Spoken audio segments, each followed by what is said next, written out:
যদি মহান সৃষ্টিকর্তা ওনাদেরকে এই দেশ পরিচালনা করার সুযোগ দেন, তাহলে এই বাংলাদেশের শারিয়া ল অর্থাৎ শারিয়া আইন উনি বাস্তবায়ন করবেন না।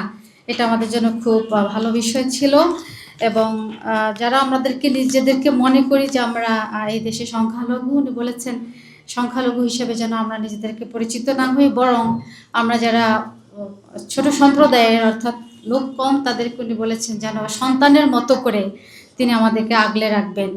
তো এইটাই যেন প্রচলিত থাকে, যদি মহান সৃষ্টিকর্তা ওনাদেরকে এই দেশে দেশ পরিচালনা করার সুযোগ দেন। তিনি বলেছেন যে একটি বাগানে যেমন সমস্ত ফুল না থাকলে সৌন্দর্য হয় না, ঠিক একইভাবে একই দেশে সব ধর্মের নাগরিক না থাকলেও ভালো হয় না। আমরা সত্যি কৃতজ্ঞ এবং এখানে আসার মেইন উদ্দেশ্য যে দেশের খ্রিস্টান নাগরিক হিসাবে আমরা আসলে শান্তিপূর্ণ দেশ চাই, শান্তিপূর্ণ দেশে আমরা বসবাস করতে চাই।